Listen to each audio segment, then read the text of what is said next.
Belanda mengingkari isi perjanjian Grenfell dengan melakukan serangan ke ibu kota Indonesia yang saat itu berada di Yogyakarta, tepatnya di Maguwo pada tanggal 18 Desember 1948 pukul 11.30. Pengumuman perang baru disampaikan Komisaris Tinggi Belanda di Indonesia, Joseph Giel, pada pukul 8.00 tepat setelah Maguwo direbut. Hari itu juga merupakan hari yang melelahkan bagi para anggota Kompi 1 dan 2, Markas Besar Polisi Angkatan Darat yang mengawal Jenderal Sudirman. Jenderal Sudirman merupakan pahlawan bangsa Indonesia yang bertekad kuat membela NKRI. Tekad yang kuat tumbuh dari dirinya sejak kecil hingga dia menjadi jenderal yang memimpin perang gerilya. Dalam perjalanannya untuk menyusun perang gerilya, beliau selalu membawa pasukan untuk berpindah-pindah tempat guna menghindari markas-markas penjajah. Dalam perjalanan pun banyak serangan-serangan yang tak terduga karena penjajah selalu mengintai para pasukan NKRI. Menit-menit saat negara genting akibat serangan Belanda, Panglima TNI Jenderal Sudirman menemui Presiden Soekarno.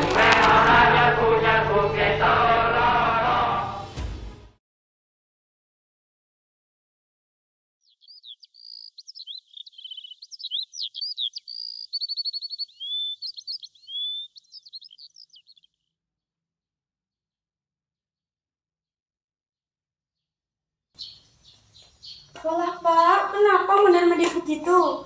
Saya bingung dengan keadaan rakyat Indonesia yang ada di luar sana. Tenangkan pikiranmu Pak, hal itu tidak akan menyelesaikan masalah. Bagaimana saya bisa tenang kalau rakyat Indonesia yang ada di luar sana masih banyak yang kelaparan? Pak, Bapak harus mendapatkan perawatan secara intensif. Kondisi Bapak semakin melemah. Jangan khawatir, saya bisa mengkondisikan tubuh saya agar tetap stabil. Pak, Anda tidak perlu risau perihal NKRI saat ini. Saya yakin gencatan senjata pada hari ini akan berlangsung dengan lancar. Pikiran Bapak sangat berpengaruh pada kondisi Bapak sekarang. Iya, betul itu Pak. Kita senantiasa mendoakan NKRI. Apakah sudah diperiksa tekanan darahnya, Mas Mondo? Sudah, Bu. Tekanan darahnya sudah kembali normal. Mohon pengaturan pola makannya agar kondisinya terus membaik. Pak, sepertinya Bapak harus istirahat dulu. Kondisi Bapak semakin mengkhawatirkan. Tapi Bu, sebagai seorang pemimpin saya harus memimpin pasukan saya. Tapi Pak, Tenang Bu, jangan khawatir. Saya sedang menunggu kabar dari pasukan saya yang sedang di luar sana karena kondisi yang di luar sana semakin genting.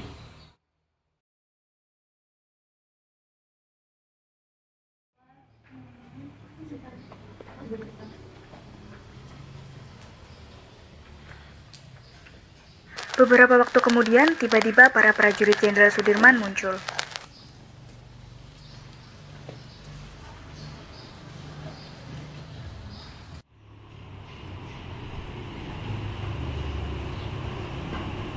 mohon lapor Jenderal. Ada kabar apa?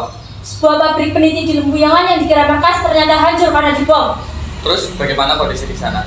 Semua penduduk panik dan berlarian mencari tempat sembunyi. Suasana kota kacau. Belanda telah mengkhianati perjanjian dan melakukan serangan. Apa?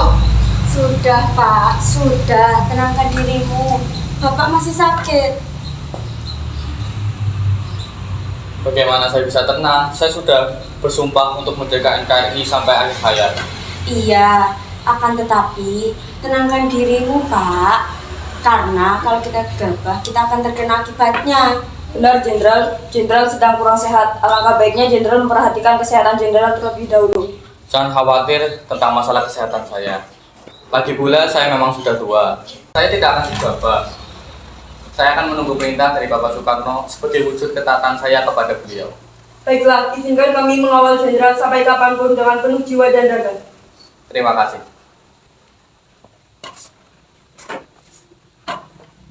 Bu, saya titip anak-anak.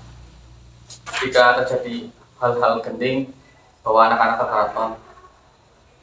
Tapi Pak, Bu, doakan Bapak supaya bisa mengemban tugas sebagai Panglima dengan baik. kalau itu memang keinginan Bapak, semoga Bapak diberi keselamatan oleh Yang Maha Kuasa. Bapak pamit dulu, Bu. Atau satu Pak, semoga diparingi selamat. Ibu, yang selamat balik selamat.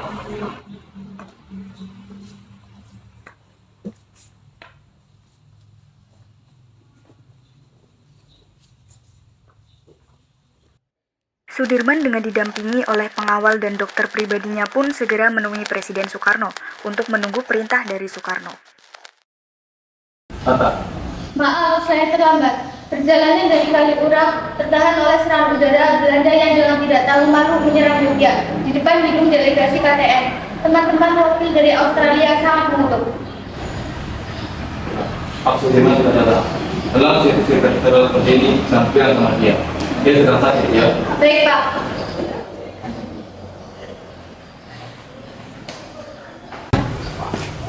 Sudirman tidak apa-apa? Tidak apa-apa. Lebih baik Dimas sekarang pulang. Tolong antarkan Dimas pulang. Jangan terjaga DPP dan jangan sampai jam 2. Siapa? Sebentar lagi saya akan melaksanakan sidang kabinet dan akan memutuskan apa yang harus saya lakukan. Baik, saya akan menunggu sidang kabinet sampai selesai. Baiklah. Soekarno masuk ke ruang sidang bersama Hatta, sedangkan Jenderal Sudirman dan para perwira TNI lainnya menunggu di luar.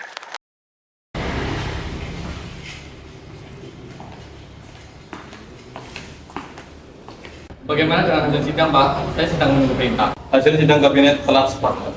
Dalam keadaan darurat, kekuasaan pemerintahan akan disalin kepada Mr. Syafruddin Paraga Negara untuk Sumatera dan juga pejabat India sebagai pemerintahan darurat apabila Sumatera telah satu. Saya akan tetap tinggal untuk selanjutnya berjuang lewat jalan diplomasi. Belanda sudah ikat janji, kita gunanya diplomasi, Pak. Saya yakin lewat jalan diplomasi, Indonesia mendapat dukungan internasional untuk menekan Belanda. Dimas, kau seorang prajurit. Tempatmu berada di medan perang bersama pasukanmu. Tempatmu bukan pelarian. Baik, jika itu memang keinginan Bapak, kami akan tetap melanjutkan perang di hutan. Jika itu memang sudah menjadi tekadmu, jadikan ini sebagai perang dunia semesta.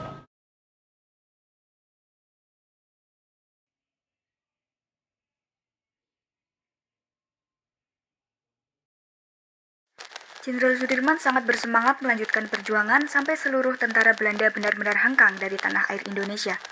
Penyerangan Belanda atas Indonesia berimbas pula kepada rakyat Indonesia. Serahkan senjata kalian sekarang, atau kalian akan kubunuh. Ampuni kami, Tuan. Kami tidak punya senjata. Cukup! Kami bersumpah, Tuan. Tolong ampuni kami, Tuan. Perdomestikan je Johor temense. Ampuni kami, Tuan. Kami mohon jangan bunuh kami. Bunuh dia. Ibu! Ibu! Ibu! Ibu! Bangun, Ibu! Di sisi lain, di Kesultanan Yogyakarta terlihat Sri Sultan Hamengkubuwono IX. Kolonel, saya perintahkan Anda untuk menulis surat kepada Jenderal Sudirman agar beliau berhenti dulu bergerilya untuk mentidakkan badannya yang sedang sakit parah. Siap, Komandan.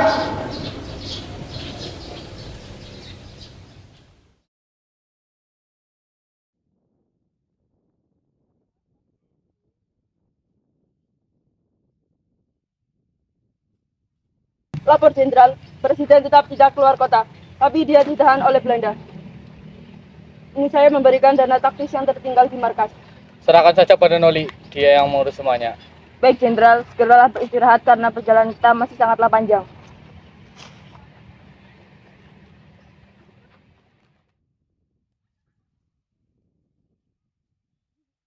Dalam perjuangan pun Jenderal Sudirman tidak berjalan dengan lancar, selalu saja menemui hambatan. Entah dikejar-kejar penjajah ataupun terkadang terkepung penjajah. Untuk apa tanda itu? Saya tidak ingin diperhatikan lebih karena kita di sini dengan tujuan yang sama. Tujuan itu maksud saya bilang, tanding itu bukan dari penjajah, tapi kamu itu tujuan yang sudah sama. Ingat bahwa prajurit adalah ia yang masuk ke dalam tentara karena keinsapan jiwanya atas panggilan Ibu Dewi. Oleh karena itu, saya tidak ingin diperlakukan seperti itu. Untuk mewujudkan tujuan itu, kami tidak ingin berjalan. Tujuan kami harus bersama Jenderal. Maka menaiki dan itu Jenderal akan berjalan. Baiklah. Saat sedang beristirahat, tiba-tiba Karsani datang dengan menyelinap dan itu membuat semua prajurit terbangun. Suara langkah kakinya pun terdengar ke telinga Kapten Noli.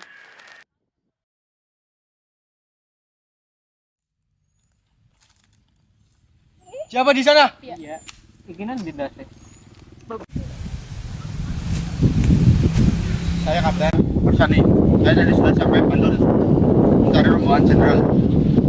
Ternyata perasaan saya tepat bahwa jenderal Sudirman di sini. Jadi mau apa kamu? Jadi semuanya tidur. Jangan sampai banyak kita mengantuk, kita semua bisa mati di sini. Jenengan iku sinten? Kalau Karsani jenderal, Ada perihal apa kamu sini? ini jenderal, saya ingin ikut jenderal berjuang. Sudah siap kamu? Sudah siap capek? Sudah siap sakit? Sudah siap mati? Kalau siap jenderal, siap loro mati kagem Indonesia. Ya sudah, sekarang beristirahat. Kita akan melanjutkan perjalanan besok.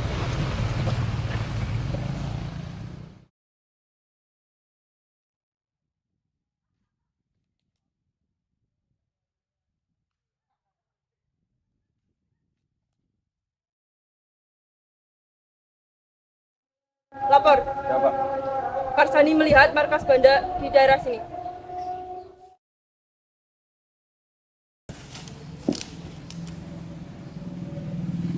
Bapak Jenderal, Karsani telah menemukan markas benda di daerah. Perhitungan kita salah, ternyata sudah dekat dengan kita saat ini.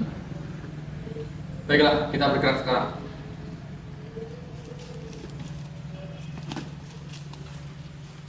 Dengan sigap, Sudirman dan prajurit yang lainnya bangun dan meneruskan perjalanan.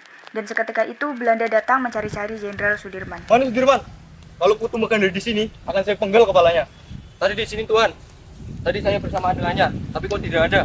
Mana? Kamu berbohong dengan saya? Tidak Tuan, saya janji tidak akan mengulanginya lagi.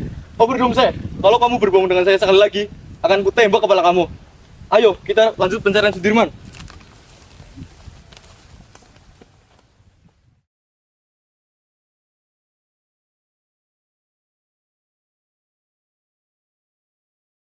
Rombongan Sudirman yang sudah menghindar jauh dari pengejaran Belanda pun beristirahat di salah satu desa di rumah warga yang ada di Kediri. Dalam istirahatnya, Sudirman masih saja menemui Belanda ada di sekitar persembunyiannya. Beristirahat, Jenderal. Perjalanan kita sudah maju. Tidak, Noli. Seharusnya kamu yang beristirahat, karena kamu yang lebih capek dari saya. Tidak, Jenderal. Saya ini tentara yang kuat, jadi saya tidak capek. Monggo, Jenderal. Pade kaut pade, londo pun arah mriki. Dewek sampun terkepung. Dewek sakit, mboten saged pundi-pundi pade. Tenang semuanya, kenakan sarung dan kopiah kalian. Kita sarung-sarung doa maring Gusti, mugi-mugi tansah pinaringan keselamatan. La ilaha illallah. La ilaha illallah. La ilaha illallah. Dia yang sedang menyamar. La ilaha illallah. Tuhan, beliau beruang kami. Beliau keturunan Kiai. Tidak Tuan, dia adalah Jenderal Sudirman yang Tuan cari. Is have net manner. Keterlaluan kamu, menipu saya lagi. La ilaha illallah. La ilaha illallah. Memon, kita pergi dari sini. Kita hanya membuang waktu saja.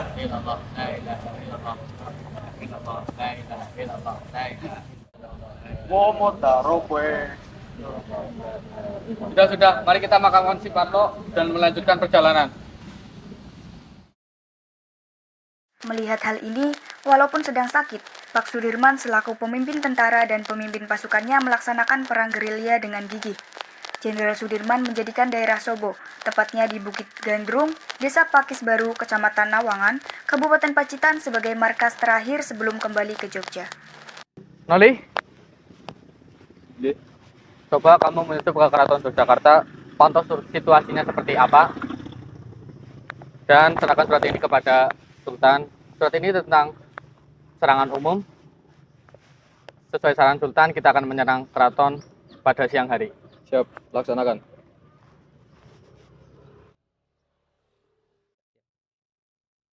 Pripun Mas sampai 6 mili kula. Ini Num, tolong berikan surat ini kepada Mbak Yumu. Nggih, pun Mas. Nek ngenten kula pamit rumiyin. Pada saat perjalanan mengantarkan surat ke Sri Sultan dan Siti Alfiah, Hanum tertinggal. Karsani diperintah untuk mencari Hanum. Namun sayangnya, saat Karsani menyusuri hutan, ia terkepung oleh Belanda. Karsani mengangkat tangannya lalu mengucapkan, Merdeka. Karsani tumbang tepat di tempat ia ditembaki oleh Belanda. Kapten Noli dan yang lain menghampiri tempat Karsani. Tibanya di sana, mereka melihat tubuh Karsani yang sudah berlumuran darah. Kapten Noli dan yang lainnya pun menuntun Karsani untuk dimakamkan.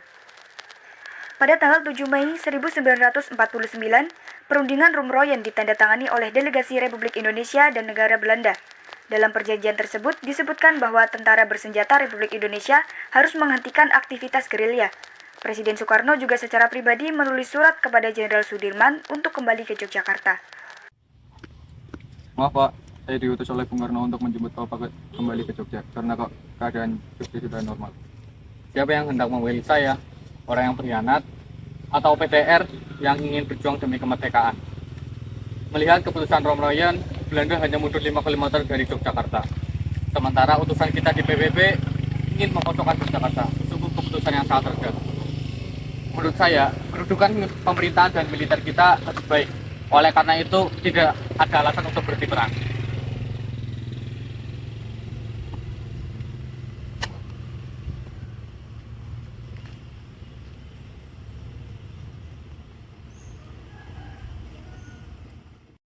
Surat itu dari Sri Sultan yang membujuk sang Panglima Besar kembali ke Yogyakarta.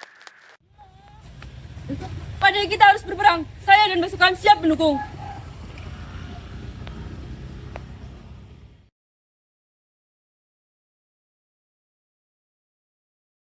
Pada akhirnya, tanggal 10 Juli 1949, Sudirman memutuskan untuk kembali ke Yogyakarta. Tidak lama berselang, Belanda mengikuti kedaulatan Republik Indonesia pada tanggal 27 Desember 1949.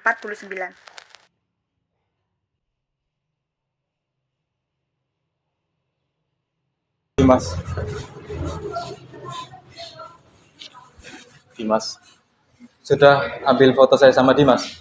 Belum terlalu cepat, Pak. Baik, ambil. 1, 2, 3. Saya serahkan pemerintahan militer kepada pemerintahan sipil yang ada, kepada Bapak Soekarno dan Pak Hatta.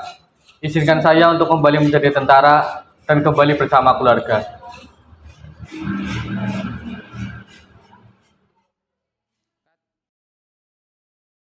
Beliau wafat berselang 1 bulan setelah pengakuan kedaulatan, tepatnya pada tanggal 29 Januari 1950, dalam usia 34 tahun karena penyakit paru-parunya yang kian parah.